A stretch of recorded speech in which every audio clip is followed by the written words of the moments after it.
In today's video, we're going to talk about a crazy trade idea revolving around Paul Skenes. We are also going to talk about the latest news around Kristian Campbell getting work at first base. And then, of course, we're going to talk about another brutal loss for the Red Sox, this time coming at the hands of the Atlanta Braves. But before we do any of that, the Red Sox revealed their new City Connects yesterday. And in my opinion, they look absolutely awesome. I love the Fenway greens. They turned out so great. But you let me know down below in the comments before we get into this video. Do you like the new City Connects? Type Y for yes if you do. Type N for no if you do not. Let's get into today's video.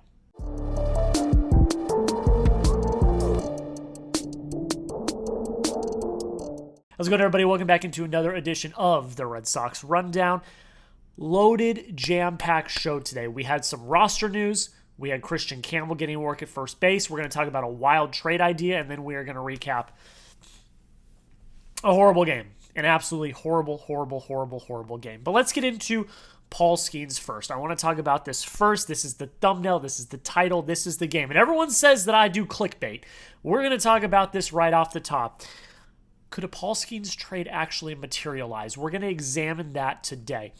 The whole reason we're talking about this is because Jeff Passan went on the Pat McAfee show, and he basically said that a Paul Skenes trade, not specifically to the Red Sox, but a Paul Skenes trade in general makes a little bit of sense. Here's what Jeff Passan had to say on the Pat McAfee show. He said, if they believe they have absolutely no chance of signing him, talking about the Pirates, then they should trade him. And then he continued on a little bit later. What incentive does Paul Skenes have to extend with the Pirates? The Pirates have not shown willingness from Bob Nutting all the way down, or the ability to bring in guys who are going to make his team better. And then obviously Derek Shelton got fired a few weeks ago. Paul Skenes talked about it in a press conference afterward and said, look, we got to do something, and something's got to get better, basically. And I think Passan's right. Bob Nutting and the front office and ownership have shown no desire to get better as a baseball team. And if they're not paying players, who is to say they're going to pay Paul Skenes? So a blockbuster trade of Paul Skenes might set the Pirates up a little bit in the future. So the question now remains, Jack, how does this relate to the Red Sox? Well, the Red Sox have a lot of capital they can potentially give up. And Jim Riley of Ballcap Sports, another great baseball YouTube channel here on YouTube, who you should check out if you have not already, he put together a video with various trade ideas around Paul Skenes, and he included the Red Sox. So it's very interesting. We have a very interesting trade idea here from Riley and Ballcap Sports we're going to talk about. And the best part about this, it does not include Roman Anthony. Here's the trade idea. The Red Sox get Paul Skenes. The Pirates receive Marcelo Mayer, Franklin Arias, Luis Perales, and Brian Bayo. Let's get into this. Let's see what all these pieces are. Of course, Marcelo Mayer, we already know. Number 2 prospect in the system, infielder in AAA, top 10 prospect in all of baseball. He would be the headliner. Then you get Franklin Arias. He is the number 3 prospect in the Red Sox system. He is an infielder in high A. He is 19 years old. He's got plus hitting, plus fielding. He's got the potential to be a superstar infielder for decades to come.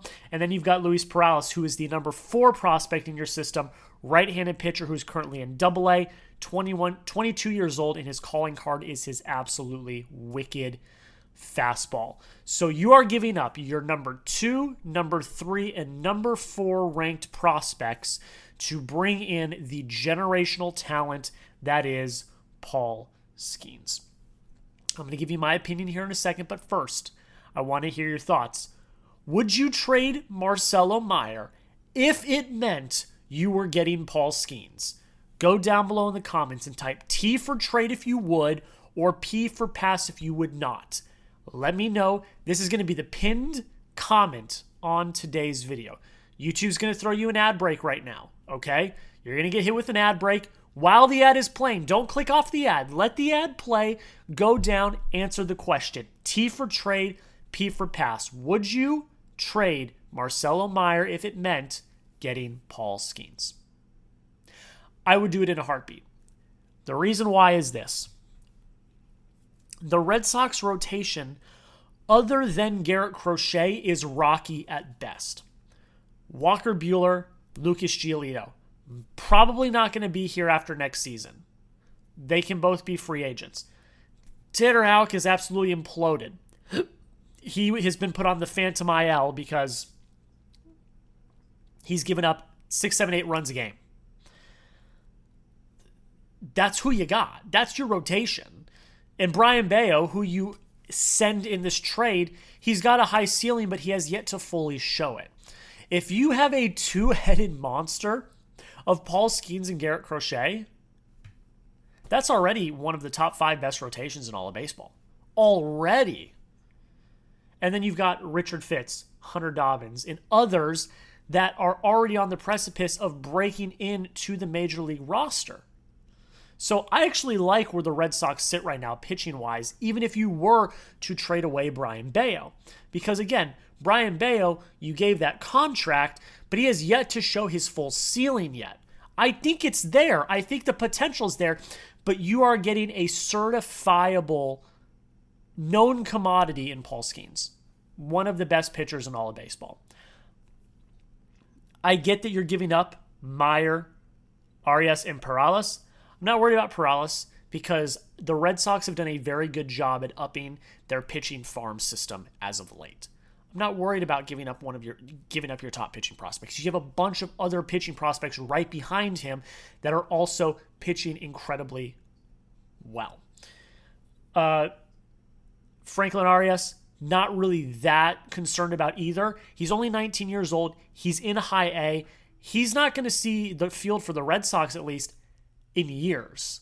And he may never see the field if Marcelo Mayer is still on the team. So if you give him away, I'm not really that concerned about him either because you have Kristian Campbell at second, and then, you'll have to figure out short, but I'm not really worried about that. There's other options in the farm system as well. The big one is Marcelo Mayer, and it would hurt me. It really would. But you still, and this is a lot of people are going to get mad at me for this, you still have Trevor Story for a few years. He's not going to opt out. He's going to play out his entire contract. So you've got a few years to kind of figure out what you need to do. Whereas, it would be great to have Mayer on the team now, and I want Mayer to be on the team now. But if Paul Skenes, if that is what it takes to get Paul Skenes, I'm doing it 100%. The biggest part of this entire thing, you are not losing Roman Anthony. Roman Anthony is the untouchable here. You are not losing Roman Anthony. I would do this trade in a heartbeat, but again, you guys let me know in the comments, would you do it? We are going to talk about a few other news items that happened yesterday, then get into the recap of last night's game. But before we do that, we are 20 subscribers away from our next goal of 1,800 subscribers. So if you have not already, please consider hitting that subscribe button. We are trying to make this the fastest growing Red Sox YouTube channel on the internet. News, rumors, trade rumors like this. Once the draft comes up, we're going to do draft videos as well. On top of when the trade deadline comes up, we're going to have all the latest news, rumors, all of that. Don't miss out. Lock us in. There's also some rumors that we might be doing some watch parties soon. You don't want to miss any of it. Hit that subscribe button. Let's get to 1,800 subscribers as soon as possible. Few news items that happened yesterday. Nick Burdi got called up. Promoted. He is a reliever. We actually saw him in action last night in the 9th inning after Brandon Bernardino decided to absolutely implode. He's been, and this is all per Tyler Milliken as well, he's been absolutely lethal in AAA this season. 16 2/3 innings pitched, 0.54 ERA. Incredible. 1.59 FIP, 13.5 K per 9, 2.7 walk for 9. Tyler also says that this is some of the most live stuff of any arm that the Red Sox have this year. So, and he pitched well last night. So, interesting call-up. Cutter Crawford gets put on the 60-day IL. Not really a surprise. That doesn't affect his timeline. The 60 days doesn't reset. So, he's already missed 40-plus games. So, that doesn't reset. So, that makes a little bit of sense. And with Burdi coming up, Cooper Criswell got optioned back down to AAA. So those are the news items that happened. But the most interesting news to come out yesterday, other than the City Connects, was Kristian Campbell getting work at first base. There had been rumors about it. We had been speculating about it. Would Campbell move to first base? He finally started getting work at first base yesterday before the game. Cora confirmed it. He said, yes, we are starting to work Campbell at first. We want to see what he has. We want to see if he can contribute at first base. And then Campbell spoke afterwards as well and had the most mature response I've seen in the last 2 weeks by any player on this freaking godforsaken team. He said, someone asked him what his favorite position is. He says, whatever position helps the team win. It's that easy, folks. It's that easy. Take notes, Rafael Devers. It's that easy. But yeah, it's interesting. Marcelo Mayer played at second yesterday, and he's only had 5 career starts at second base. It's all starting to come together. It's all starting to come together, folks. Are we going to see Marcelo Mayer at second, Kristian Campbell at first? It's all starting to come together.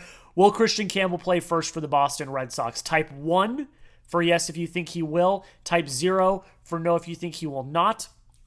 I think he will. If they're working him there, I think they're trying to line up all of the pieces to get Marcelo Mayer up here and at second base. But you let me know. 1 for yes, 0 for no. What do you think down below in the comments? Let's talk about this godforsaken game. Red Sox lose 4-2. Absolute pitching duel between Chris Sale and Garrett Crochet. Crochet dominated this game. 7 innings, gave up 7 hits, so he did have traffic. 2 earned runs on the back-to-back home runs in the second inning. 8 strikeouts. He dominated this entire game except for those 2 pitches. Like the rest of this game, he was balls to the wall on. He owned them. Yes, there was traffic, but he still went 7 innings. He did everything you could have asked for him to do on a night when you desperately needed a win. He picked up the Red Sox. The Red Sox did not pick him up in the end. Chris Sale was lethal as well.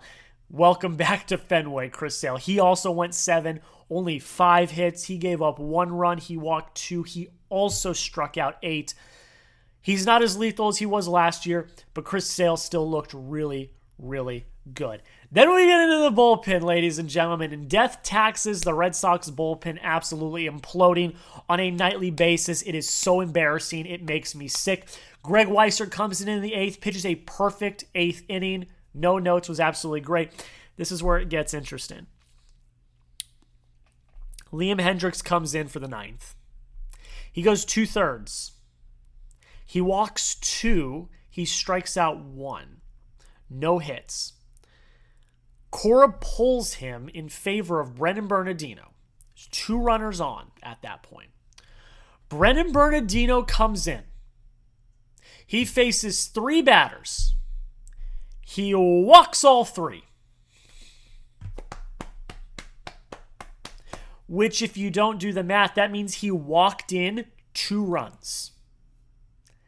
You end up losing 4-2.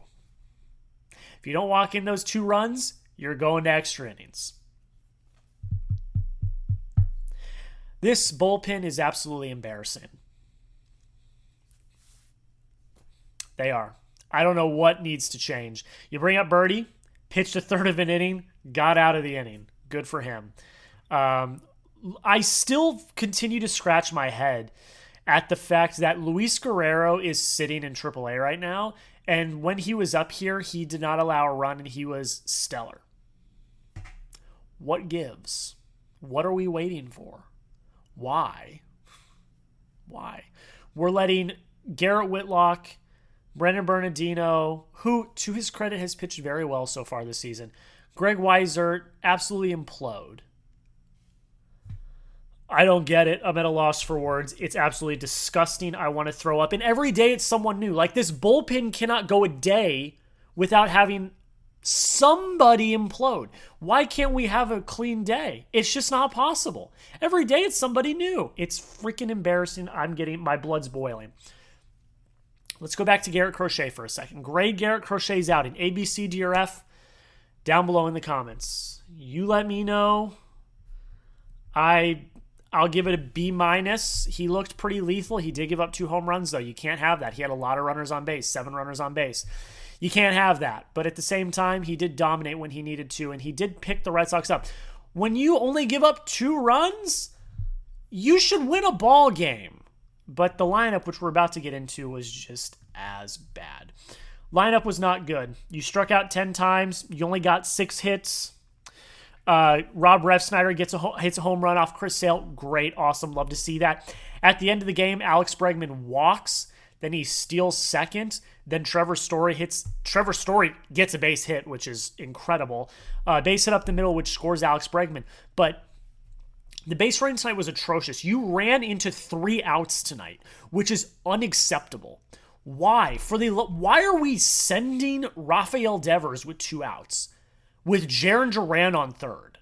Why are we doing... It made no sense to me. Like, the Red Sox have not had a night where they have not done some Little League bullshit. They haven't. Every night there's something.